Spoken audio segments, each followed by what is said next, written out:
Sewaktu kecil, saya sering diceritakan oleh para pini sepuh, para mbah-mbah saya bahwa Indonesia suatu hari nanti akan menjadi negara yang sangat makmur. Hal ini adalah bagian dari banyak nubuah. Nubuah adalah sesuatu kejadian yang meramalkan masa yang akan datang tentang bangsa Indonesia. Sama seperti Rasulullah Muhammad SAW sewaktu menggantikan nama kota kecil yang namanya Yastrib, yang penduduknya sebagian besar buta huruf, di mana dia menyatakan suatu hari nanti kota ini akan menerangi dunia. Dan beliau mengawalinya dengan mengubah nama kota tersebut menjadi Madinah Al-Munawwaroh atau kota yang bercahaya. Menjadi kota ilmu, menjadi kota agama, menjadi kota pembawa penerangan. Itu adalah nubuah yang Rasulullah hadirkan untuk penduduk Yastrib dan untuk dunia. Di Indonesia, dalam narasi Prabu Jayabaya mengatakan juga hal yang sama. Indonesia akan menjadi negara makmur, Kerto Raharjo atau sejahtera, ijo royo-royo, ketika semuanya tentram dan tertata. Bagaimana menatanya? Maka ada 4 hal yang menjadi ciri awal kemakmuran Indonesia. Prabu Jayabaya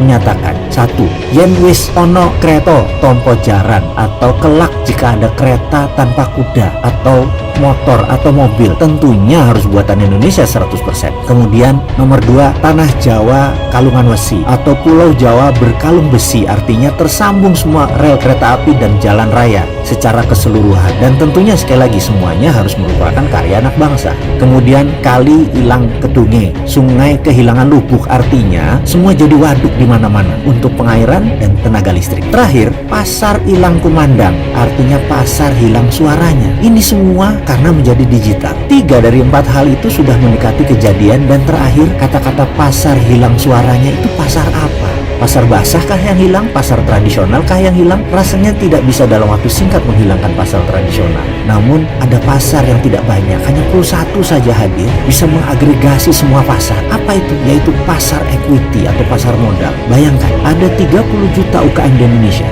yang memerlukan modal, dan ada 50 juta individual investor yang kecil-kecil yang memerlukan pasar UKM tersebut. Apa yang terjadi kalau yang dimaksud Prabu Jayabaya adalah pasar equity untuk UKM? Ini adalah pasar yang dahsyat karena menghubungkan dan menggabungkan 60% komunitas di bawah bergandengan tangan menyelesaikan masalah keuangan, baik keuangan UKM dan keuangan individu. Ini bukan pinjaman berbasis bunga. Pasar equity adalah pasar pembiayaan berbasis bagi hasil. Jauh lebih besar untungnya dari bunga deposito, jauh lebih menguntungkan karena investasi langsung. Dari 30 juta UKM, 10% layak dibiayai, alias ada 3 juta bidang usaha yang sangat layak dibiayai. Jadi, kalau ada aplikasi digital equity crowdfunding atau platform urun dana, maka ramalan Jayabaya tadi akan terbukti. Indonesia akan makmur. Untuk itu, dengan segala kerendahan hati, kami dari Santara mengucapkan selamat bergabung ke dalam gerakan ekonomi bersama, gerakan ekonomi berjamaah, gerakan ekonomi urun dana, di mana saat ini Santara telah resmi mendapat